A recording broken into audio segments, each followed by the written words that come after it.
Hello, I'm back with a short series of physics videos. This series is intended to be a follow-up to Tom Shula's presentation, in which we can take more time to go into the fundamentals and derivations of our results. Since Tom and I are attacking the foundations of modern climate science, it makes sense to start with the thermodynamic aspects of the greenhouse effect. As I am a very bad speaker, I will use the text-to-speech function of OneNote for Windows 10 to read out the script for the videos. The second law of thermodynamics and the greenhouse effect. In this video I will not talk about greenhouse gas molecules. I will look at the greenhouse effect from the perspective of classical thermodynamics. Classical thermodynamics describes matter as a continuum and does not care about the atomic or molecular structure of matter. The laws of thermodynamics have proven to be universally valid. Hypotheses and theories that contradict the laws of thermodynamics have always proved to be wrong. In connection with the greenhouse effect, the second law of thermodynamics is particularly interesting. There are various equivalent formulations for the second law of thermodynamics, which states that thermal energy cannot be completely converted into other forms of energy. Rudolf Clausius was the first to formulate the second law in the from heat does not flow spontaneously from cold to hot bodies. Later in 1865 he developed on that basis the concept of entropy. Those who believe in thermodynamics categorize this statement as an eternal truth and therefore find it very difficult to understand how the greenhouse effect is supposed to work. How can the atmosphere, which is mostly colder than the Earth's surface, heat the surface by means of back radiation? And by as much as 33 degrees Celsius? Greenhouse effect believers like to refer to Carl Schwarzschild's 1906 article Über das Gleichgewicht der Sonnenatmosphäre to answer this question. In order to clarify this question of faith, we will take a closer look at this, much cited and probably rarely read, article. Schwarzschild's article is written in a German adequate to a highly educated man of the Kaiserzeit.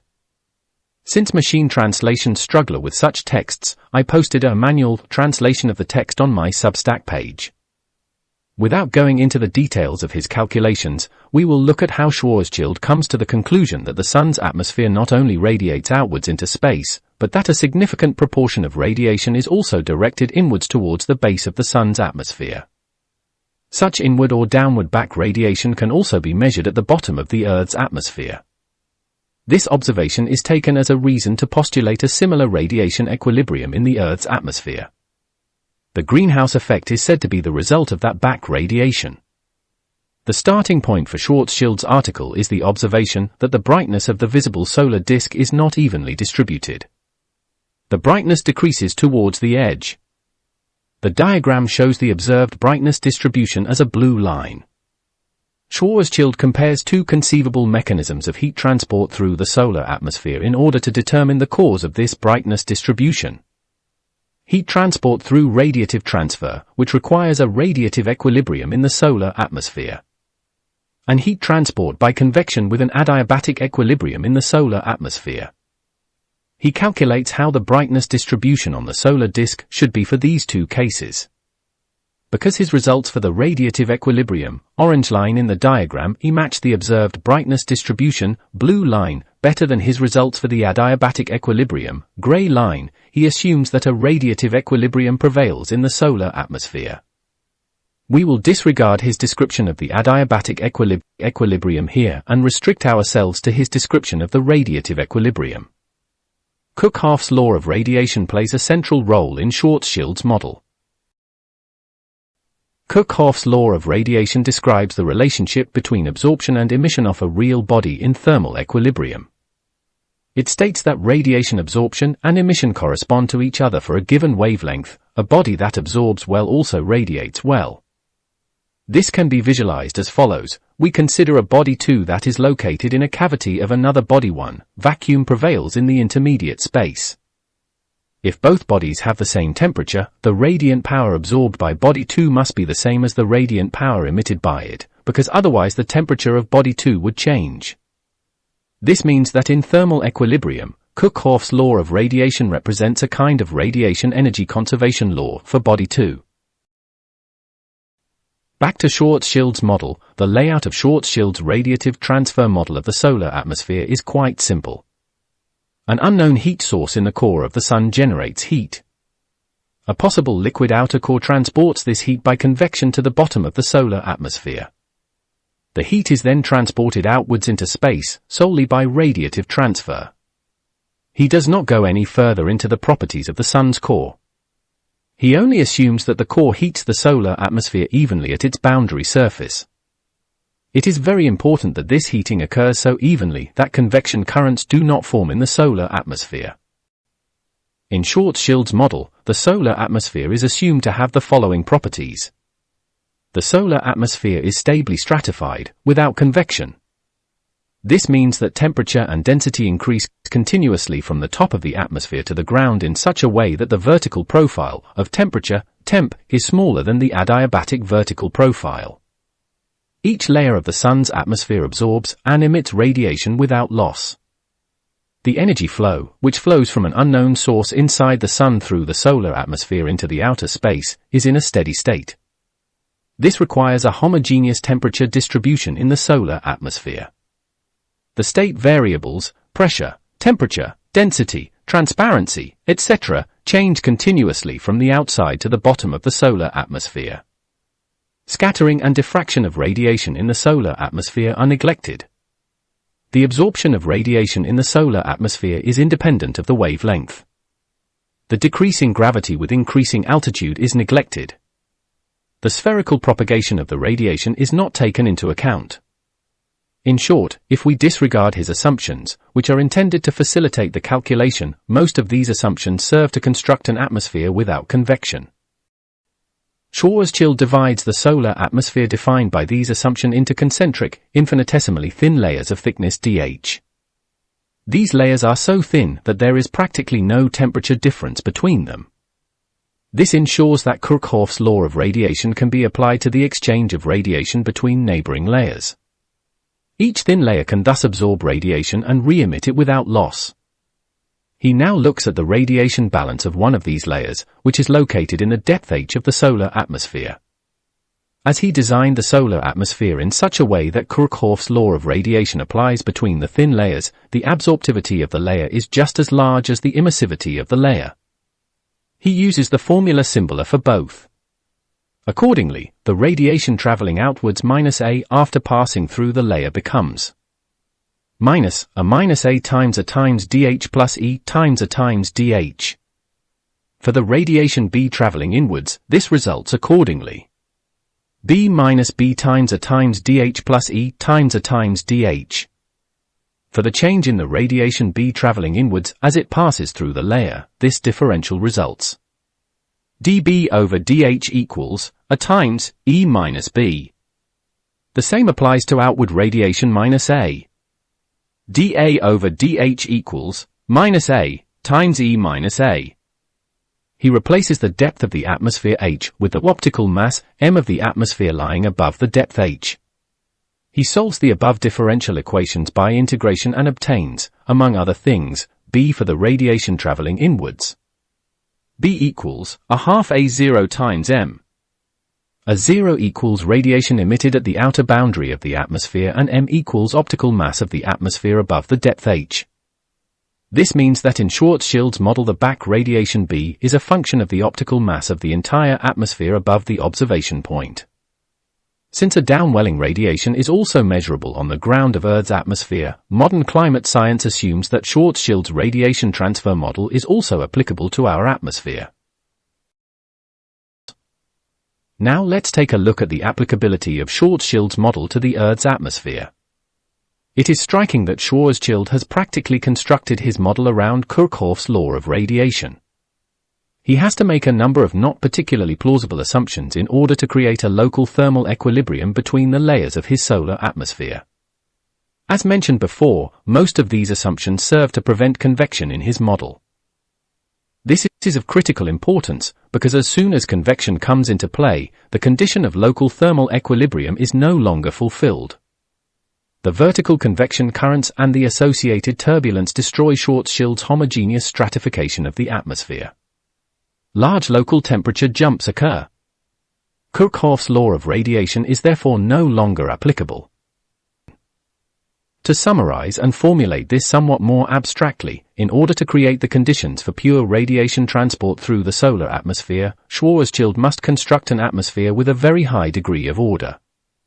In liquid or gaseous systems, even minor disturbances will cause such a state to change into a disordered, convective state. Under convective conditions, Kirchhoff's law of radiation and thus the radiative transfer equation are not valid. This transition to the convective state takes place with a large entropy gain.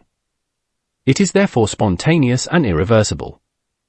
According to this, there should be no radiative transfer and no greenhouse effect in our troposphere, since it is dominated by convection currents. To understand the underlying mechanism behind the statement that Kirchhoff's law of radiation and thus the radiative transfer equation are no longer applicable, let's look at what happens to a volume element from one of the thin, concentric layers in Schwarzschild's model when the atmosphere changes to a convective state. Firstly, we look at a volume element that is fixed in one of the thin, concentric layers as in Schwarzschild's model. According to Schwarzschild's assumptions, the volume element is permeated by a constant radiation flux. This means that it absorbs as much radiation as it emits. It is therefore in a steady state in which neither its heat content Q nor its temperature T changes. Accordingly, the entropy S of the volume element does not change either. From the perspective of the volume element, the radiation flux through itself is a reversible process.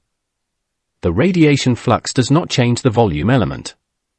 Now let's look at the same volume element under convective conditions, such as those that prevail in our troposphere.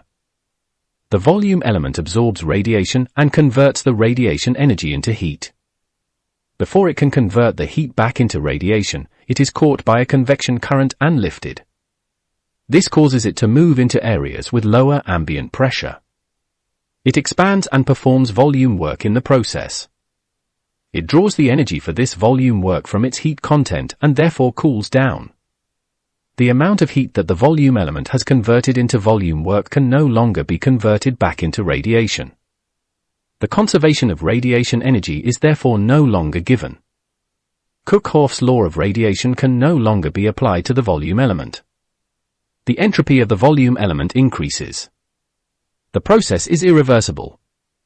Lifting and acceleration work performed by the volume element also derive their energy from the heat content of the volume element and also contribute to the irreversibility of radiation absorption under convective conditions.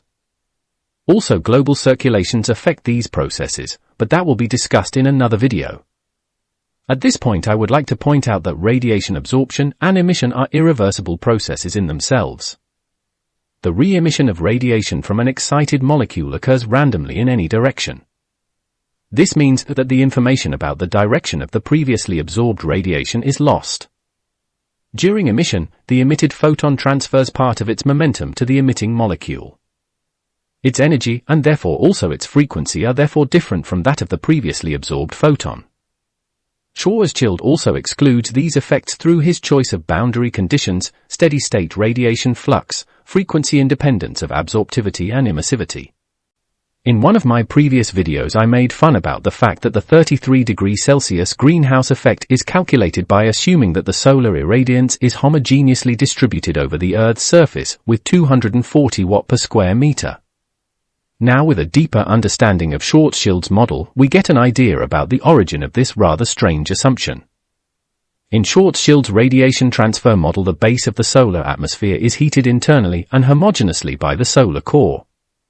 This homogeneous heating is very important, since an inhomogeneous heating would cause convection, which is incompatible with Kirchhoff's law of radiation and would spoil his model. In a rather helpless attempt to apply Schwarzschild's radiation transfer model, the same is done to the externally and inhomogeneously heated surface of the Earth. To summarize briefly, the irreversibility of radiation absorption in air under convective conditions makes back radiation and thus the greenhouse effect impossible. This statement seems to be in direct contradiction to the observation that a downwelling atmospheric radiation can be measured at the bottom of the Earth's atmosphere. The diagram here shows the measured values from a measuring station near Munich. In the next video, I will show that back radiation is not what most people think of it to be and how it is compatible with the laws of thermodynamics. The most important takeaway from this video is that Kirchhoff's law of radiation presents a kind of radiation energy conservation law, and that this radiation energy conservation is not given under convective conditions. As far as I know, all radiation transfer models assume a universal validity of Kirchhoff's law of radiation. The only exception is at very high altitudes, where the air molecules only very rarely collide with each other. Since the results of the radiation transfer models are based on these false basic assumptions, they are wrong. That is not to say that Karl Schwarzschild's work is nonsense. His original idea is very applicable to transparent systems without convection. For example, in the production of large telescope mirrors, the cooling behavior after the glass mass has solidified can be described very well using radiation transfer methods.